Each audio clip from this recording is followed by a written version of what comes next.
Hey there, friends. Tonight we're easing into something ancient, dusty, and just a touch grim. Picture a world of crumbling mud bricks, sluggish rivers, and gods who seem to have a personal grudge against comfort. We're stepping into ancient Mesopotamia, the so-called cradle of civilization, where life was less about epic battles and more about wrestling with barley, bugs, and bad omens.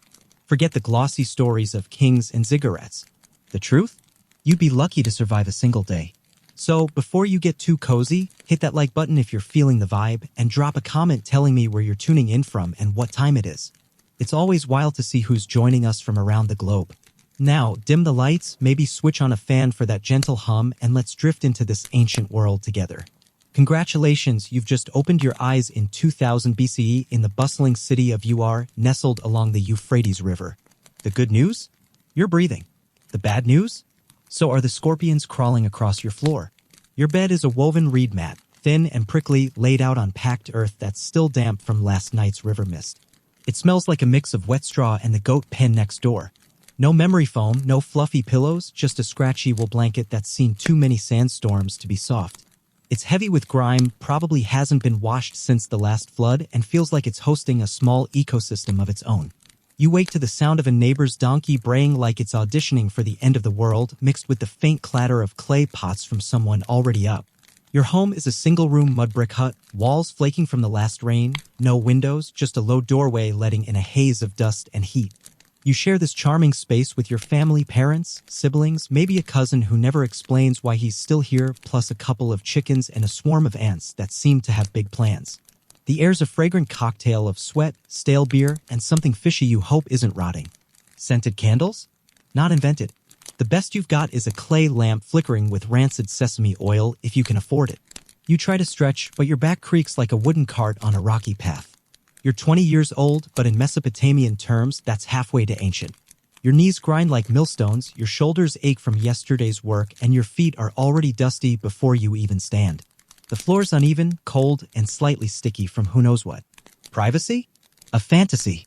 Your family's stirring around you, someone's already arguing about whose turn it is to fetch water, and the chickens are eyeing you like you owe them rent.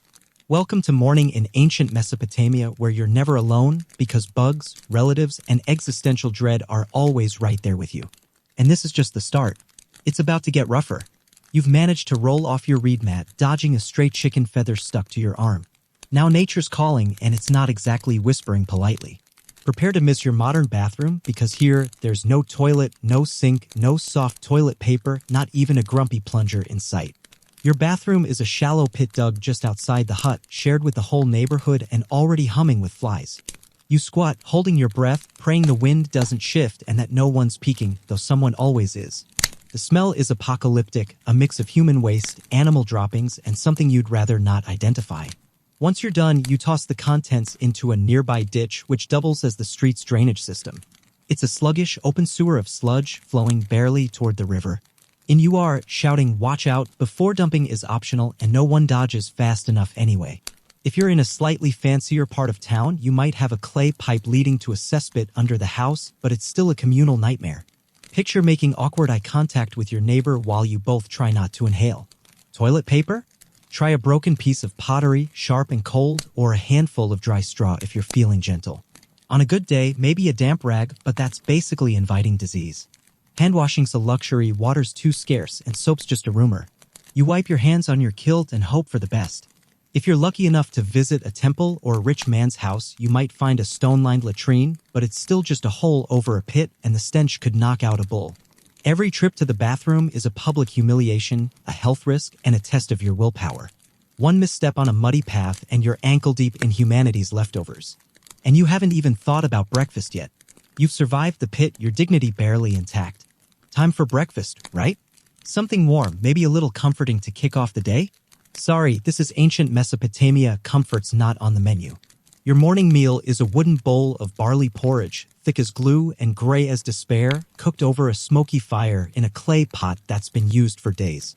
It's studded with bits of onion or leek if the harvest was kind, but mostly it's just barley, gritty and chewy with a faint aftertaste of ash.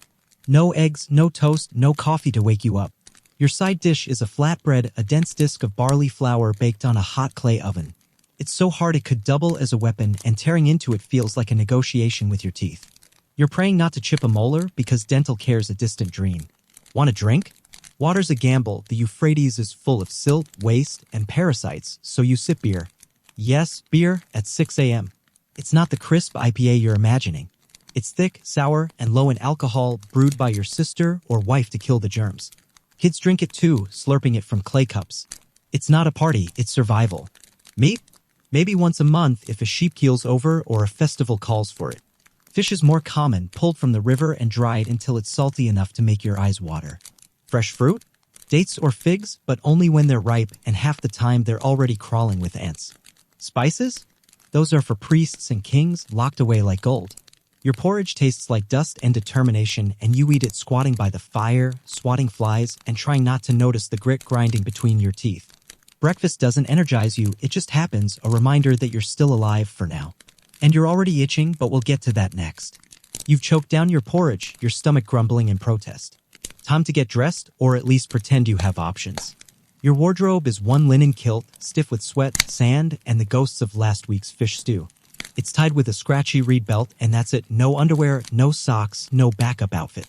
If you're a woman, you add a shawl draped over your shoulders or head to block the sun, but it's just as grimy.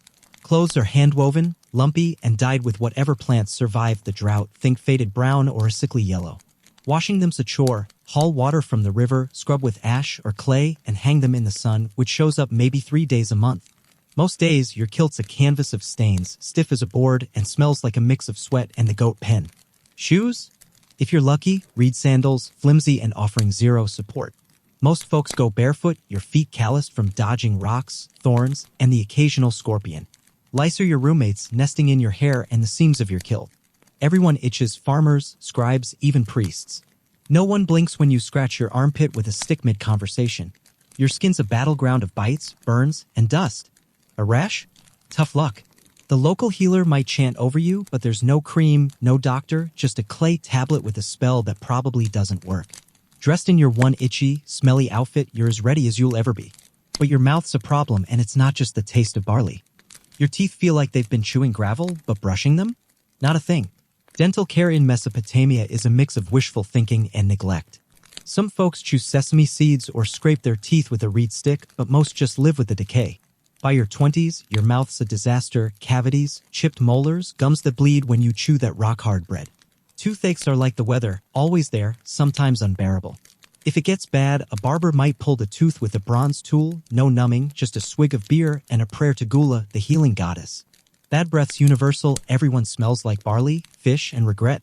Kissing's less romantic and more like a mutual endurance test. Your smile's not an asset, it's a liability hidden behind a hand when you laugh. And you're still itching, your kilt chafing, your scalp crawling. Time to head out because work's waiting, and it's not gentle. Work in ancient Mesopotamia isn't a career, it's a punishment. If you're a farmer, like most people, you're up before dawn, dragging a wooden plow through clay-heavy fields. You sow barley, dig irrigation ditches, and pray the Euphrates doesn't flood your crops or dry up entirely. Your tools are basic, a flint sickle that blisters your hands, a mud-caked hoe, and sheer willpower. No weekends, no sick days.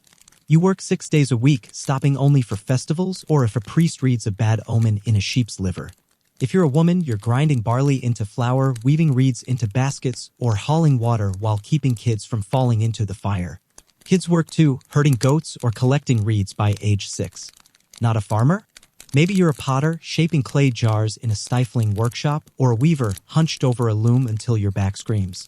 Pay's usually rations, barley, beer, or a bit of oil. Injuries are common. A sickle cut can fester, a fall can break a bone. There's no doctor, just a priest with herbs and a questionable amulet. You work because stopping means starving. Your life's a cycle of labor, heat, and the faint hope of a good harvest. And the sun's already baking you alive. The Mesopotamian sun's a tyrant. Summer turns your hut into a clay oven, the air thick with dust and flies. No shade, no breeze, just sweat soaking your kilt. Winter's better, but not much. Chilly rains turn your floor to mud, and your fire's too weak to dry your clothes. No insulation, and firewood's scarce unless you're rich. You shiver or sweat, no middle ground. Bugs are relentless, mosquitoes, sandflies, beetles that seem to have a vendetta. Sunburn and heat stroke are just life. You wrap your head in a rag and keep moving because the barley won't plant itself. Your skin's raw from chafing, your feet cracked, your eyes gritty from dust. And you're thirsty, but water's a whole other problem. Thirsty? Tough. The Euphrates looks refreshing, but it's a trap. Silt, waste, and parasites make it undrinkable unless boiled. Beer's your lifeline, brewed daily to keep you alive. Bathing? A rare treat.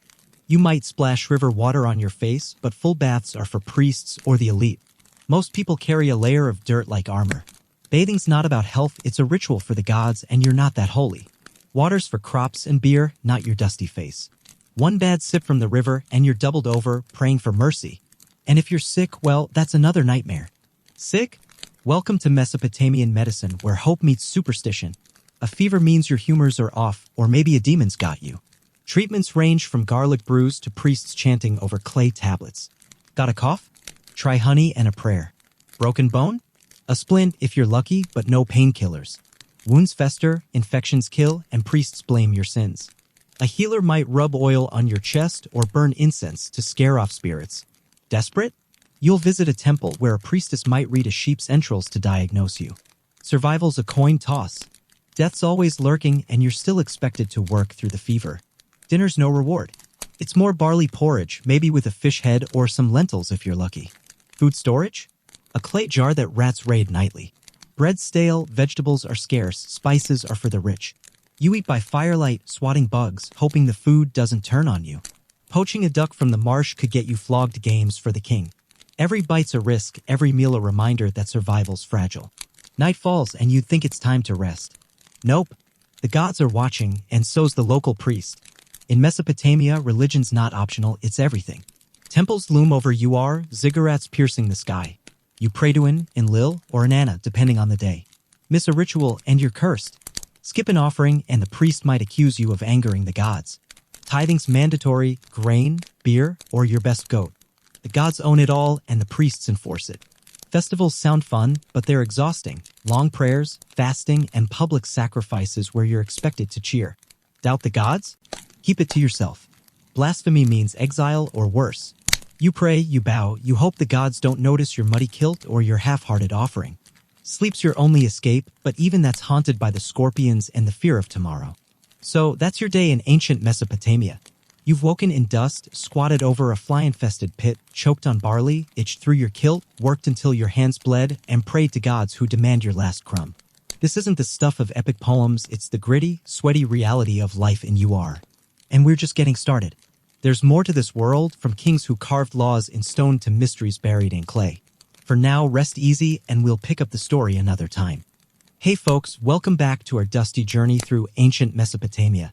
If you're just settling in, grab that blanket, maybe fluff your pillow, and let's keep drifting through this world of mud bricks and relentless gods. Last time, we woke up in Uar, choked on barley porridge, dodged scorpions, and learned why a day in 2000 BCE would break most of us. Tonight, we're shifting gears to someone who didn't just survive this gritty world, he reshaped it. We're talking about Hammurabi, the king who turned a scrappy city-state into an empire and carved his name into history with a set of laws you've probably heard of, even if you don't know the details. Before we dive in, hit that like button if you're enjoying the ride, and drop a comment with where you're tuning in from. Love seeing who's out there in the dark, sipping tea, or staring at the ceiling. Now let's step into the sandals of a man who played politics like a high-stakes game of dice and somehow won. Ready? Let's go. Picture Babylon around 1810 BCE. It's not the glittering empire of legend, not yet. It's a modest city-state, a cluster of mud-brick walls and canals along the Euphrates, surrounded by rivals who'd love to burn it to the ground.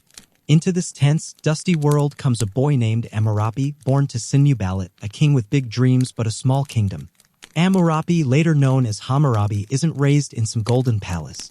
His home's a sprawling mud-brick compound, hot and smoky, filled with the clatter of scribes and the smell of sheep fat from flickering lamps. The air's thick with river damp and the faint tang of incense burning for the gods. Young Hammurabi's world is one of constant pressure. Babylon's a minnow in a pond of sharks. City-states like Uar, Larsa, and Enheduanna are bigger, richer, and always scheming. One bad harvest, one lost battle, and Babylon could vanish. As a kid, Hammurabi learns fast that survival isn't about strength alone, it's about outsmarting everyone else. His father drills this into him, teaching him to read omens in the stars, count grain rations, and smile at allies while keeping a dagger close. By age 10, he's memorizing cuneiform tablets, learning trade routes to distant Dilmun, and watching priests sacrifice goats to divine the gods' will.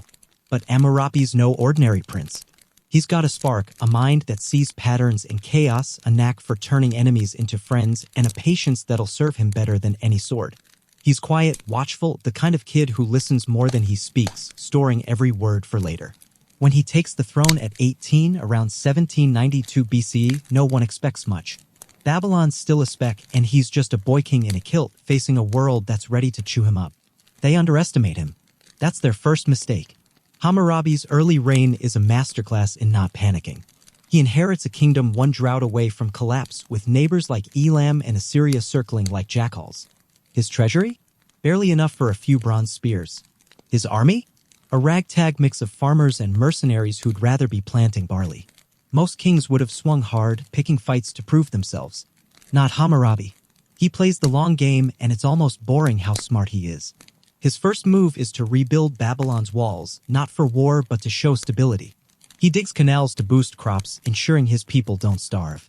He sends gifts, silver, beer, even a few choice sheep to rival kings, keeping them sweet while he buys time. But don't mistake him for soft. Behind the smiles, he's watching, learning, plotting. He sends scribes posing as traitors to Larsa and Mari, sniffing out who's weak, who's greedy. He rebuilds temples to win over the priests, knowing their blessings can sway a crowd. The gods, he says, favor Babylon. It's propaganda, but it works. By his mid-20s, he's turned a shaky city into a hub of trade and faith, all without firing a single arrow. The priests love him, the merchants trust him, and the farmers don't hate him. High praise in Mesopotamia. But Hammurabi's not here to coast. He's waiting for his moment, and when it comes, it's a game-changer. The big break hits around 1763 BCE. Larsa, a rich city-state to the south, gets cocky and raids Babylon's borders. Bad move. Hammurabi's been prepping for this, and he strikes back like a cobra. His army, small but disciplined, crushes Larsa in a swift campaign, capturing its king and looting its grain stores. It's not just a win, it's a statement. Babylon's no longer a pushover. The victory brings land, wealth, and respect, but Hammurabi doesn't stop to celebrate. He turns his eyes to Mari, a trade hub upriver. Mari's king, Zimri-Lim, thinks he's safe behind alliances. Hammurabi begs to differ. He woos Mari's allies with promises of gold, then marches in 1761 BCE, sacking the city in a brutal siege. Mari's palace burns, and Zimri-Lim's crown ends up in Babylon's treasury. Next, he takes Enheduanna, then Ashur, swallowing city-states like a flood. Each one brings more loot, more land, more men for his army. By his 30s, Hammurabi rules an empire stretching from the Persian Gulf to the northern plains, a patchwork of cities united by his will. But he's not just a conqueror. He's a builder, and his next move is what makes him a legend.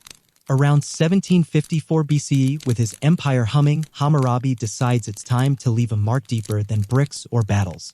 He summons his best scribes and orders them to carve 282 laws into a black basalt steel, taller than a man, polished to a gleam. This is the Code of Hammurabi, and it's not just a list of rules, it's a revolution. Mesopotamia is no stranger to laws, but Hammurabi's code is different.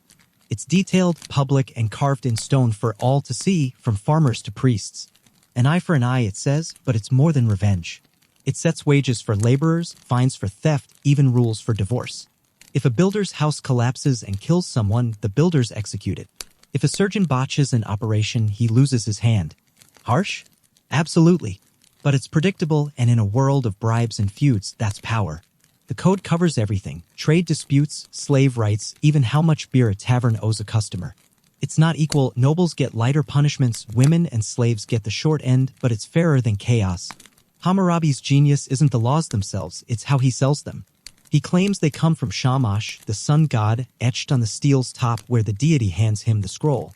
No one argues with a god, and Hammurabi knows it. The steel's placed in Babylon's main square, a reminder of his authority. It's not just about justice, it's about control, tying a sprawling empire together under one set of rules. He's not just a king, he's the law.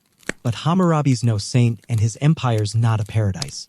His laws protect the rich more than the poor, and priests get special treatment. Women can own land, but they're still under husbands or fathers. Slaves? Barely human under the code. Enlightenment's centuries away, and Hammurabi's not chasing it. He's chasing order, and he gets it, but at a cost.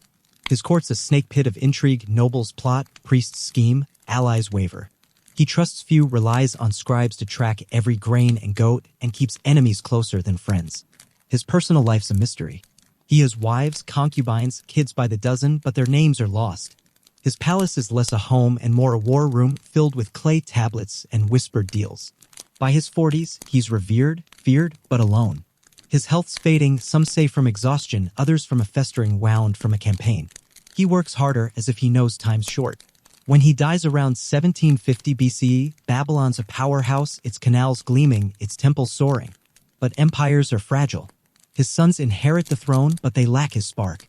Cracks form fast, rebellions, invasions, drought. Within decades, Babylon's glory dims, sacked by Hittites in 1595 BCE. The steel's hauled off his loot, but Hammurabi's name endures, carved not just in stone, but in history's memory. Hammurabi wasn't born great. He was a boy in a dusty city, surrounded by enemies, with nothing but a sharp mind and a stubborn streak.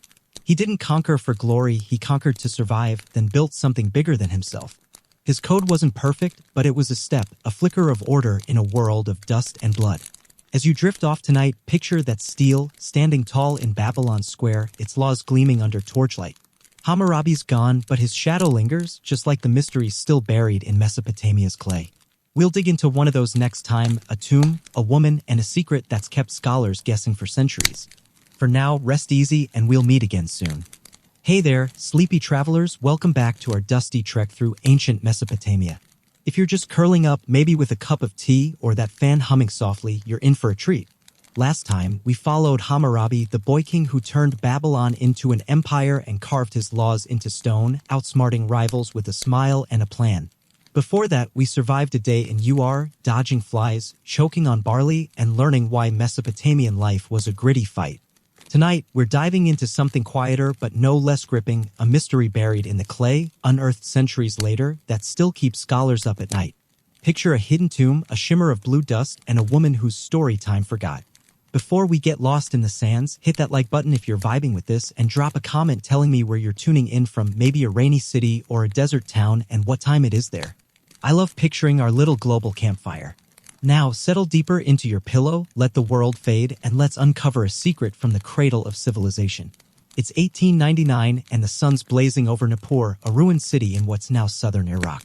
Archaeologists from the University of Pennsylvania are digging through layers of sand and crumbled brick, chasing whispers of Mesopotamia's past. Nippur was no ordinary place. It was sacred, home to the towering ziggurat of Enlil, god of storms and kings. For millennia, its temples drew priests, poets, and pilgrims, their prayers mixing with the Euphrates hum. The team's been at it for months, battling heat, scorpions, and crumbling walls when they hit something strange. Beneath a collapsed temple courtyard, they find a sealed clay chamber, its edges packed tight with mud, untouched since the gods know when. The air's thick with anticipation as they chip away the seal. Inside, the darkness gives way to a faint glow, not gold or jewels, but something softer, stranger. A small, unbaked clay coffin, barely 3 feet long, sits in the center, its surface cracked but whole. When they lift the lid, a gasp ripples through the team. A shimmer of blue dust, lapis lazuli, rare as starlight, coats a skeleton, delicate and undisturbed. The bones belong to a woman laid out with care, her skull cradled by a woven headband of lapis and gold thread. Her wrists gleam with shell bracelets, and around her lie offerings, clay tablets etched with cuneiform, a bronze dagger with a bone hilt, and tiny jars sealed with wax. No name, no title, just reverence. Who was she? A priestess? A queen? A poetess who spoke to the gods? They dub her the Blue Priestess, and her tomb becomes a puzzle that's haunted historians ever since. This isn't just a grave, it's a story, locked in clay and silence, and we're only scratching the surface. The Blue Priestess's tomb is a study in devotion, every detail screaming importance. Lapis lazuli, that vivid blue dust, wasn't just pretty, it was sacred, mined in distant Afghanistan and traded across deserts at a price higher than gold. Coating her bones in it wasn't decoration, it was a declaration, a sign she was touched by the divine. In Mesopotamia, lapis was the stone of gods and kings, used for amulets, seals, and the eyes of temple statues. To bury her in it was to say she mattered deeply. Her headband, woven with gold thread so fine it's barely visible, hints at wealth or status. The shell bracelets, carved with spirals, came from the Persian Gulf, another sign of far-reaching connections. Her skeleton, though fragile, shows no signs of violence, no broken bones, no crushed skull. She was laid out gently, her arms crossed, her body aligned with the temple's sacred axis, pointing toward Enlil's shrine. This wasn't a rushed burial. Someone took time, maybe days, to prepare her, to grind lapis into dust, to weave that headband, to seal the chamber against looters. But why hide her so deep? Temples were looted, wars raged, maybe her tomb was meant to vanish, to keep her from enemies or even from memory itself. The clay coffin, unbaked clay, was a humble choice, but deliberate, unbaked clay seals tighter than stone, preserving her in a time capsule. Whoever she was meant to rest forever, guarded by Enlil's ruins and the gods' fading gaze. The artifacts around her only thicken the plot. The clay tablets, 3 of them, are small but heavy with meaning. 2 bear hymns to Inanna, goddess of love and war, written in Sumerian cuneiform wedges so neat they could have been carved yesterday. The words are poetic, raw, praise Inanna's fire, her storms, her mercy. A 3rd tablet bears a fragment of a seal, too faint to read clearly, but some swear it matches one linked to Enheduanna, the world's first named author, daughter of Sargon of Akkad, priestess of Inanna around 2300 BCE. Could this be her tomb? The dates line up, but it's a leap, and the evidence is thin, a single seal, no name, no DNA to test on bones too brittle for modern labs. The bronze dagger at her side raises more questions. It's not a ceremonial blade but a functional one, its hilt worn smooth as if she held it often. Was she a priestess with authority, a figure who led rituals, or something more, a leader, a defender of her temple? The jars, 6 of them, are sealed tight, their wax cracked but holding. Later tests find traces of oil, maybe wine, and herbs, offerings for her journey to the underworld where souls face judgment. One jar has a faint glyph, a star, Inanna's symbol, hinting at her devotion. These weren't random trinkets, they were hers, chosen to carry her rank or soul into eternity. But her tomb's location, buried beneath Enlil's temple, suggests secrecy. Why not a grand tomb in Ur or Sapar? Why a hidden chamber, sealed and forgotten? Was she hiding from looters, or was her story buried to protect a power too sacred or too threatening to be known? Nippur itself adds fuel to the riddle. It was Mesopotamia's spiritual heart, where priests held sway, where kings sent offerings to Enlil to bless their rule. A woman buried here, in the god's own house, wasn't no commoner. Priestesses in Mesopotamia wielded real power. Some ran temples like corporations, owned land, and advised kings. A high priestess of Inanna, like Enheduanna, could have been royal, a daughter or sister of a king, serving as a bridge to the divine.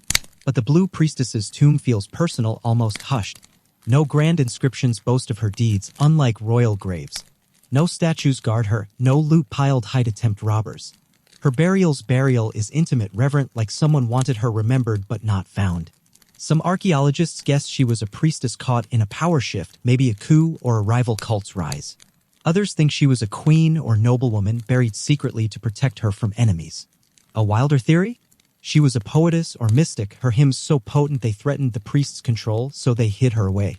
The lapis dust, the hymns, the dagger, they paint a woman of faith, power, and mystery, but her name's a blank slate, erased by time or design.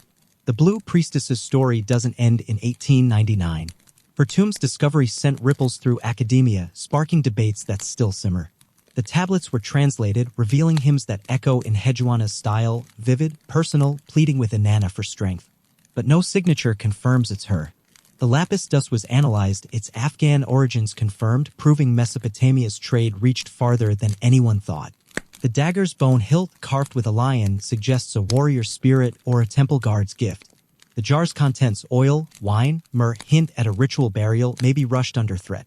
In the 1950s, a Soviet team found a similar tomb in Ur, another woman in lapis, but looted, its tablets smashed. Was this a custom for holy women, or a coincidence? In 2003, war in Iraq halted digs at Nippur, leaving her chamber half explored. Looters hit the site, but her coffin, moved to a museum in Baghdad, was spared. Today, she's a ghost in glass, her bones displayed under soft lights, her blue dust long swept away. Scholars still argue, was she Enheduanna, a lost queen, or just a priestess whose faith earned her a sacred grave? The truth's buried deeper than her tomb, in clay we may never find. As you drift tonight, picture the chamber in Nippur, the lapis shimmering under torchlight, the hymns whispering through time. The blue priestess was someone, maybe a poetess, maybe a queen, maybe both, whose life burned bright enough to earn a tomb hidden from the world. Her silence is loud, her mystery a thread tying us to Mesopotamia's heart. Next time, we'll meet a woman who might have known her, a priestess whose words outlasted empires.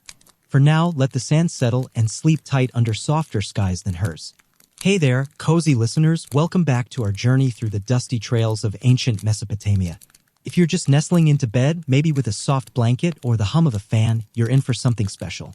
Last time, we unearthed the Blue Priestess, a mysterious woman buried in lapis dust, her tomb whispering secrets we may never unravel. Before that, we walked with Hammurabi, who carved order into stone and survived a gritty day in UR, dodging flies and praying for a break.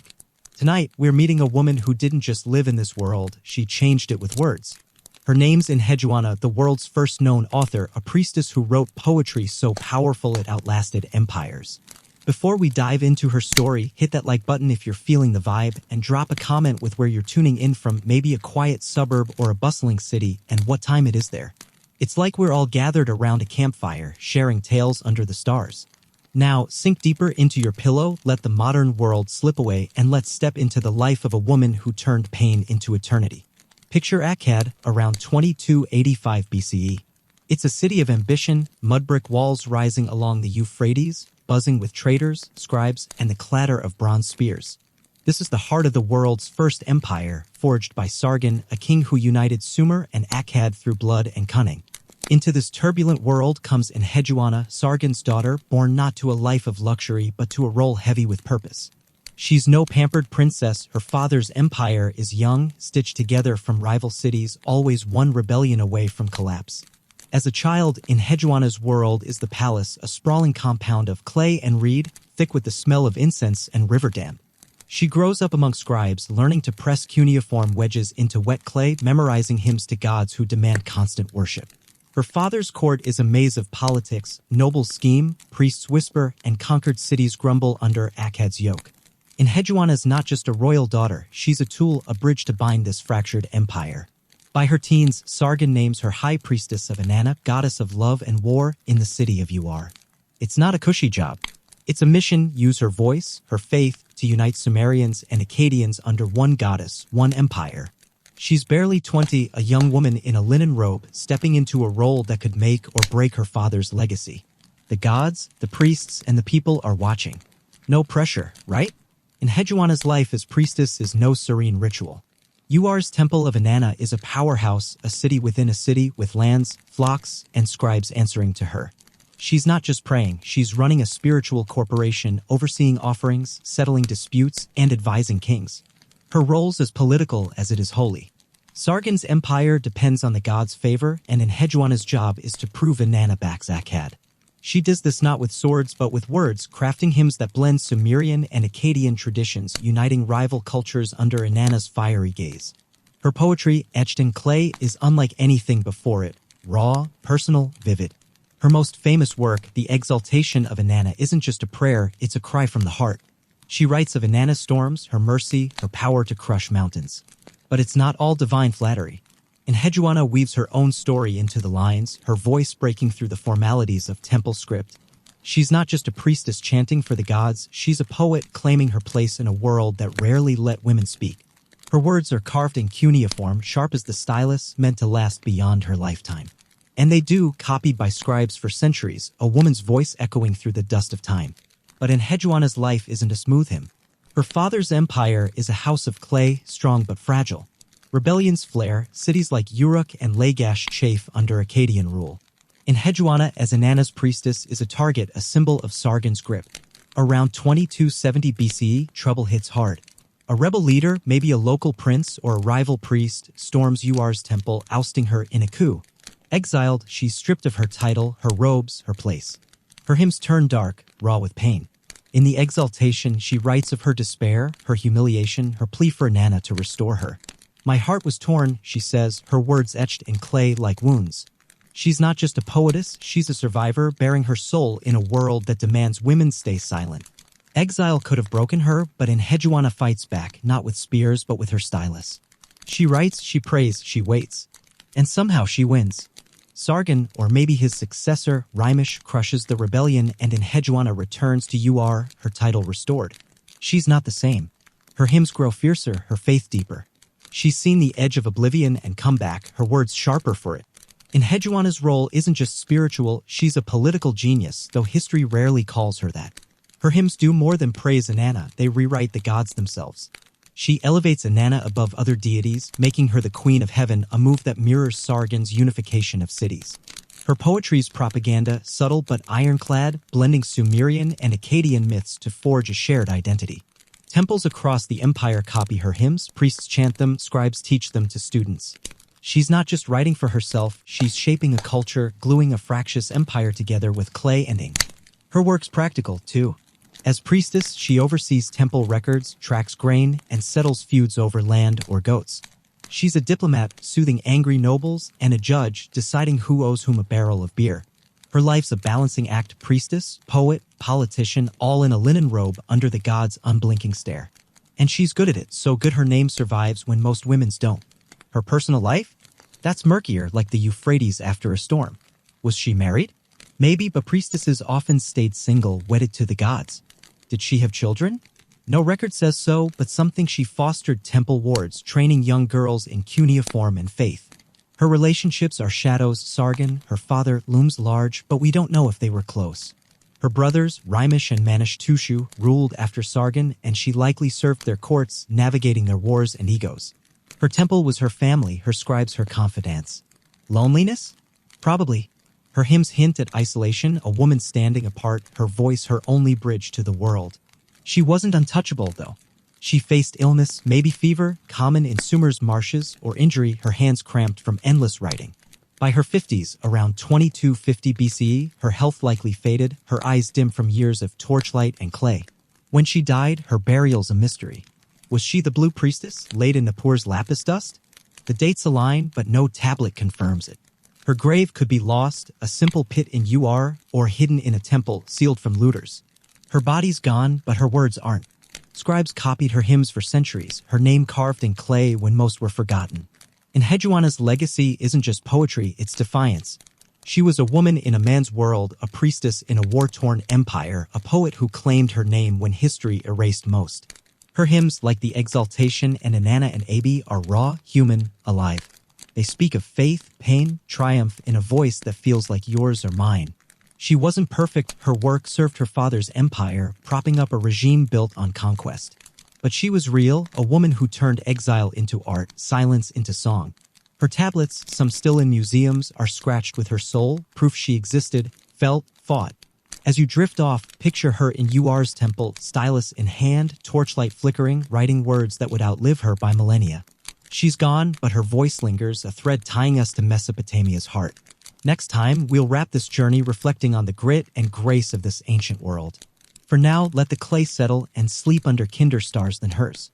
Hey there, sleepy friends, we've reached the end of our Mesopotamian journey. If you're tucked in, maybe with that fan humming, let's take a quiet moment to look back. We survived a day in Ur, itching through kilts, choking on barley, and dodging scorpions. We walked with Hammurabi, who carved order from chaos with his laws. We uncovered the Blue Priestess, her lapis-dusted tomb a silent riddle. And we met Enheduanna, whose poetry defied time itself. This wasn't a world of heroes or epics, it was dust, sweat, and stubborn survival. Yet, from that grit came cities, laws, and words that shaped us. They built the cradle of civilization, one muddy brick at a time, so we could sleep in clean sheets, sip safe water, and dream without fear of gods or floods. Tonight, as you drift off, give a nod to those Mesopotamians. Their lives were hard, but they found joy in the cracks, love in the chaos, and hope in the clay. Thanks for joining me. Hit that like, comment where you're from, and rest easy under gentler skies.